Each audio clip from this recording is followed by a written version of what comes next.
Hi dears, എല്ലാവർക്കും നമസ്കാരം. പുതിയൊരു വീഡിയോയിലേക്ക് എല്ലാവർക്കും സ്വാഗതം.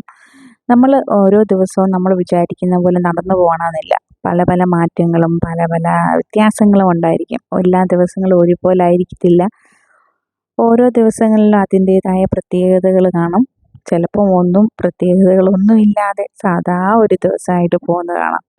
എന്നാൽ ഇന്നത്തെ വിശേഷങ്ങൾ പറയാം കേട്ടോ.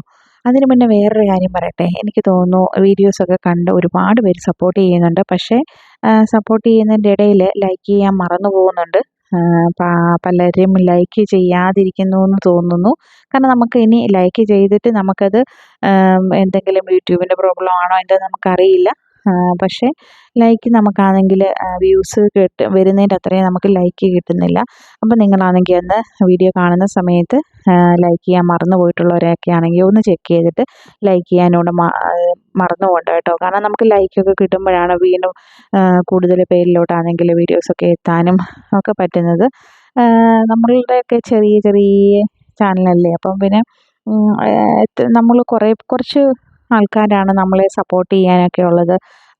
അപ്പം ആണെങ്കിൽ ആ ആൾക്കാർ പോലും നമുക്ക് ലൈക്കോ അല്ലെങ്കിൽ അവരുടെ അഭിപ്രായങ്ങളൊക്കെ ആണെങ്കിൽ ചിലപ്പോൾ കമൻ്റ് എഴുതുന്ന കാര്യത്തിൽ ഞാനും ഒരു മടിച്ചിയാണ്. കാരണം നമ്മളൊരു വീഡിയോ കണ്ടു കഴിഞ്ഞ് കഴിഞ്ഞാൽ ഒരുപാട് കാര്യങ്ങൾ എഴുതണമെന്ന് നമ്മുടെ മനസ്സിലുണ്ടെങ്കിലും ചിലപ്പോൾ ഒരു അടിപൊളി അല്ലെ സൂപ്പർ എന്ന് പറഞ്ഞുകൊണ്ട് എഴുതി വിടും. പക്ഷേ മനസ്സിൽ ഒരുപാട് കാര്യങ്ങൾ ഉണ്ടായിരിക്കും. എല്ലാം കൂടെ എഴുതാൻ മടിയായതുകൊണ്ട് അങ്ങനെ എഴുതി വിടും. അങ്ങനെയുള്ളവരും കാണും. പക്ഷേ ലൈക്ക് ചെയ്യാൻ പക്ഷേ മറന്നു പോകണ്ട. അതുപോലെ തന്നെ ആണെങ്കിൽ നിങ്ങളുടെ ഫ്രണ്ട്സിനൊക്കെ ഒന്ന് ഷെയർ ചെയ്യാനും, പിന്നെ ഒരുപാട് പേര് സബ്സ്ക്രൈബ് ചെയ്യാതെയും കാണുന്നുണ്ട്. അപ്പോൾ സബ്സ്ക്രൈബ് ചെയ്യാതെ കാണുന്നവരൊക്കെ ആണെങ്കിൽ ഒന്ന് സബ്സ്ക്രൈബ് ചെയ്ത് സപ്പോർട്ട് ചെയ്യാനും മറന്നു പോകണ്ട കേട്ടോ. അപ്പോൾ ഇന്ന് ഞങ്ങളാണെങ്കിൽ രണ്ടുപേരും കൂടാണ് കിച്ചണിലൊക്കെ കയറിയത്. ചില ദിവസങ്ങളിലൊക്കെ ആണെങ്കിൽ ഞങ്ങൾ ഒരുമിച്ച് അങ്ങനെ കിച്ചണിലൊക്കെ കയറും. പ്രത്യേക സമയമാണെങ്കിൽ അവധിയുള്ള ദിവസങ്ങളിലാണെങ്കിൽ നമ്മളങ്ങനെ ഒരുമിച്ച് കിച്ചണിലൊക്കെ കയറി കഴിഞ്ഞ് കഴിഞ്ഞാൽ പെട്ടെന്ന് നമ്മുടെ ജോലിയൊക്കെ തീർത്തിട്ട് നമുക്ക് പിന്നെ ഒരുപാട് സമയമുള്ളതുപോലെ തോന്നും. അതുപോലെ അവധിയുള്ള ദിവസങ്ങളിലൊക്കെ നേരത്തെ നമ്മൾ എഴുന്നേൽക്കുവാണെങ്കിൽ അന്നത്തെ ദിവസമാണെങ്കിൽ പെട്ടെന്ന് നമ്മുടെ ജോലി തീരുകയും ചെയ്യും. പിന്നെ ഒരുപാട് ബാക്കി നമുക്ക് സമയങ്ങളുള്ളതുപോലെ തോന്നാറുണ്ട്. അപ്പം ഇന്ന് ഉച്ചക്കത്തേനുള്ളതാണെങ്കിൽ ഉച്ചയാണെങ്കിൽ ഉരുളക്കിഴങ്ങൊക്കെ റെഡിയാക്കി ഉരുളക്കിഴങ്ങ് മെഴുക്കുവരട്ടി വെക്കാമെന്ന് വിചാരിച്ചു. പിന്നെ അതുപോലെ തന്നെ ആണെങ്കിൽ പിന്നെ ഇപ്പം ആണെങ്കിൽ ചമ്മന്തി അരയ്ക്കാനുള്ളത് എല്ലാം അരിഞ്ഞെടുക്കുകയാണ്. നമുക്ക് ചമ്മന്തിയൊക്കെ അരച്ചെടുക്കുന്നത് മിക്സിയിലാണ്. അപ്പോൾ അതിനുള്ള എല്ലാം ആണെങ്കിൽ ആക്കിക്കൊണ്ടിരിക്കുന്നത്. അപ്പം ഞാനാണെങ്കിൽ കണവ മേടിച്ചിട്ടുണ്ടായിരുന്നു. അതൊന്ന് വൃത്തിയാക്കി എടുക്കാമെന്ന് ഓർത്തു. അത് കാരണം കൊണ്ടാണ് എന്നോട് പറഞ്ഞു. ഞാൻ പിന്നെ ബാക്കി കറികളൊക്കെ ആണെങ്കിൽ പെട്ടെന്ന് തന്നെ ഉരുളക്കിഴങ്ങാണെങ്കിൽ അതുപോലെ തന്നെ ചമ്മന്തിയൊക്കെ അരയ്ക്കാനാണെങ്കിലും വളരെ പെട്ടെന്ന് തന്നെ ചെയ്യാമല്ലോ. അപ്പോൾ അതൊക്കെ ഞാൻ ചെയ്തോളാം, ഇത് ക്ലീൻ ചെയ്തോളാം പറഞ്ഞു. അങ്ങനെ ഞാനാണെങ്കിൽ ഇത് ക്ലീൻ ചെയ്യാൻ വേണ്ടി എല്ലാം എടുത്തിട്ട് 2 കൂട്ടായിട്ടുള്ളത് മേടിച്ചിട്ടുണ്ടായിരുന്നു. കുറേയേറെ ഉണ്ടായിരുന്നു. അത് കാരണം കൊണ്ട് ഇത് ശരിക്കും പറഞ്ഞു കഴിഞ്ഞാൽ കുറച്ചൊക്കെ ഉള്ളെങ്കിൽ കണവയൊക്കെ ക്ലീൻ ചെയ്തെടുക്കാൻ വേണ്ടി സാധാരണ മീനൊക്കെ ക്ലീൻ ചെയ്യുന്നതിനെക്കാട്ടി എളുപ്പമാണ്. അതിൻ്റെ ആണെങ്കിൽ പുറത്തെ ആണെങ്കിൽ ആ ഒരു തൊലി ഇങ്ങനെ കളയുക. പിന്നെ അകമാണെങ്കിലും അതുപോലെ തന്നെ ഒരു ചെറിയൊരു അതിൻ്റെ ഒരു മുള്ള് പോലെ ഒരു ഇതുണ്ട്, ഒരു കമ്പ് പോലെ ഇരിക്കുന്ന ആ ഒരു ഇത് നമ്മൾ ഒരു പ്ലാസ്റ്റിക് പോലെ നമ്മളിങ്ങനെ തോന്നുമേ, അത് നമ്മളാണെങ്കിൽ എടുത്ത് കളയുക. പിന്നെ അകമൊക്കെ നല്ലതായിട്ട് വൃത്തിയാക്കണം. ചിലപ്പോൾ ആണെങ്കിൽ നമ്മൾ ചില ഇത് ഞാൻ കണ്ടിട്ടുണ്ട്. പിന്നെ ഇത് മുറിക്കാതെ തന്നെ ഇങ്ങനെ തന്നെ ഇതിനകത്ത് ഫില്ലിങ്സ് ഒക്കെ റെഡിയാക്കുന്നത് കണ്ടിട്ടുണ്ട്. പക്ഷേ അതൊക്കെ നന്നായിട്ട് അങ്ങനെ ചെയ്യുന്ന സമയത്ത് നന്നായിട്ട് തന്നെ എൻ്റെ ഉള്ളൊക്കെ ആണെങ്കിൽ ക്ലീൻ ആയിട്ടുണ്ടോ ഇല്ലയോ എന്നൊക്കെ ഒന്ന് നോക്കിയിട്ട് വേണം ചെയ്യാൻ. കാരണം ഇത് മുറിച്ചെടുക്കുമ്പോഴാണ് ശരിക്കും പറഞ്ഞു കഴിഞ്ഞാൽ അതുകൂടെ കാണിക്കേണ്ടിയായിരുന്നെന്ന് ഇപ്പം എനിക്ക് തോന്നുന്നു.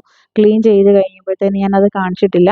അതിൻ്റെ ഉള്ളിൽ നമ്മൾ ഞാനാണെങ്കിൽ മുറിച്ച് ചെറിയ ചെറിയ കഷ്ണങ്ങളാക്കി എടുത്തിട്ടാണ് കറി വെച്ചേക്കുന്നത്. കറി വെക്കാനാണ് ഇതെടുത്തത് കേട്ടോ. അപ്പം പക്ഷേ ആണെങ്കിൽ അതങ്ങനെ മുറിച്ച് അതിൻ്റെ അകത്ത് എടുക്കുമ്പോഴാണ് അതിനകത്ത് കുറേ അഴുക്കുകളൊക്കെ ഉണ്ട്. അതൊക്കെ നമ്മൾ ശരിക്കും അത് രണ്ടായിട്ട് മുറിച്ചെടുത്ത് കഴിയുമ്പോൾ മാത്രമേ അത് നമുക്ക് അത്രയും നന്നായിട്ട് ക്ലീൻ ചെയ്തെടുക്കാൻ പറ്റത്തുള്ളൂ. അല്ലാതെ തന്നെ പക്ഷേ ചിലപ്പം ചിലരിങ്ങനെ നമ്മളിത് എപ്പോഴും ഒന്നും മേടിക്കാറില്ല. അത് കാരണം കൊണ്ട് എപ്പോഴും നമ്മളിത് ക്ലീൻ ചെയ്തെടുക്കാറുമില്ല. അപ്പം അങ്ങനെ നന്നായിട്ടൊക്കെ അങ്ങ് ഇത് വൃത്തിയാക്കുന്നവർക്കൊക്കെ ആണെങ്കിൽ ചിലപ്പം അതിൻ്റെ ഉള്ളിലൊക്കെ ആണെങ്കിൽ ഇത് മുറിക്കാതെ തന്നെ ക്ലീൻ ചെയ്യാൻ അറിയാമായിരിക്കും.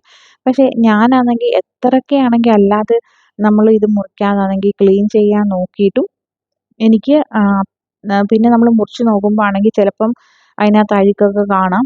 അപ്പം എപ്പോഴും ഞാൻ ഇത് മേടിക്കുന്ന സമയത്ത് അത് മുറിച്ചെടുത്തിട്ട് നന്നായിട്ട് ക്ലീൻ ചെയ്തെടുത്തിട്ട് മാത്രമേ അത് പിന്നെ കറി വെക്കാനോ അല്ലെങ്കിൽ റോസ്റ്റ് ചെയ്യാനോ ഒക്കെ എടുക്കാറുള്ളൂ.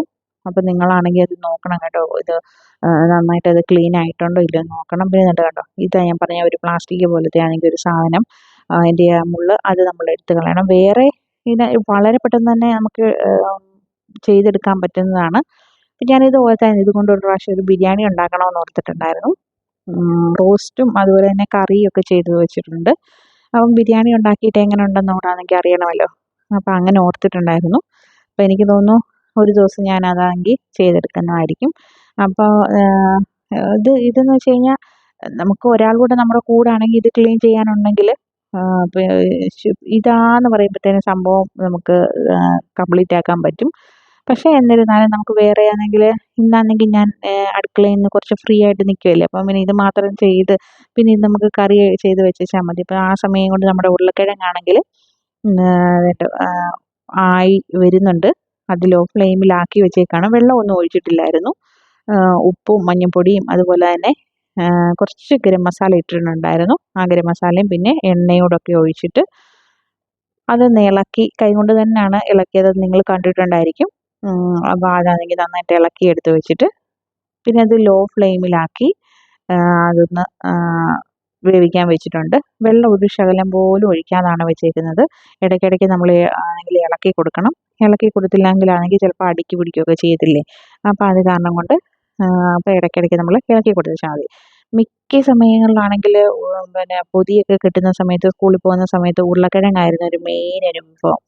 ഒരുപാട് ഇഷ്ടമാണ് ഉരുളക്കിഴങ്ങ്. ഒരു മുട്ട പൊരിച്ചത് ഉണ്ടെങ്കിൽ കുശാല. പിന്നെ ചമ്മന്തിയും ഉണ്ടെങ്കിൽ പിന്നെ പറയണ്ട, വേറെ ഒന്നും വേണ്ട. ചമ്മന്തി ഉരുളക്കിഴങ്ങ് മാത്രം മതി. മുട്ട പൊരിച്ചത് ആകുമ്പോഴത്തേനും ഒരു ആഡംബരമാവും. ശരിക്കും അത് മാത്രം മതി. ചോറ് നന്നായിട്ട് കഴിക്കാൻ വേണ്ടി എനിക്ക് ഒരുപാട് ഇഷ്ടമുള്ള കേട്ടോ. ഉരുളക്കിഴങ്ങ് മാത്രമാണെങ്കിലും കഴിച്ചോളും. ഇവിടെ ആണെങ്കിൽ മോക്കാണെങ്കിലും ഏബലിനാണെങ്കിലും ഏഞ്ചലിനാണ് കൂടുതൽ ഇഷ്ടം ഉരുളക്കിഴങ്ങിനോടും.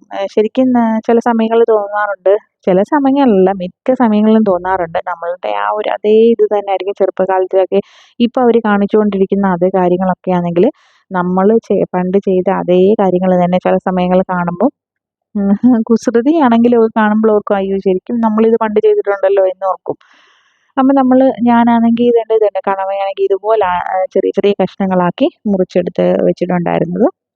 അത് പിന്നെ നമ്മൾ ഇറച്ചിക്കറിയൊക്കെ വെക്കത്തില്ലേ, അതുപോലാണ് കറി എടുത്ത് വെച്ചേക്കുന്നത്. റോസ്റ്റ് ആണെങ്കിൽ ചെയ്യണമെന്ന് ആദ്യം ഓർത്തായിരുന്നു, കുറച്ചെടുത്ത് റോസ്റ്റ് ചെയ്യാമെന്ന്. പിന്നെ ആണെങ്കിൽ എല്ലാം ആണെങ്കിൽ കറിയാക്കി അങ്ങനെ ചെറിയ കഷ്ണങ്ങളാക്കി കറിയാക്കി വെച്ചു. പിന്നെ ജെയ്സൺ ആണെങ്കിൽ വന്നിട്ടുണ്ടായിരുന്നു. ജെയ്സൺ എന്ന് പറയുമ്പോൾ എൻ്റെ ആങ്ങളെയാണ്. അവന് ഷാർജയിലാണ് വർക്ക് ചെയ്യുന്നത്. അപ്പോൾ അവിടെ നിന്നാണെങ്കിൽ അവൻ വന്നപ്പം അവൻ ഷവർമ്മ കൊണ്ടുവന്നിട്ടുണ്ടായിരുന്നു.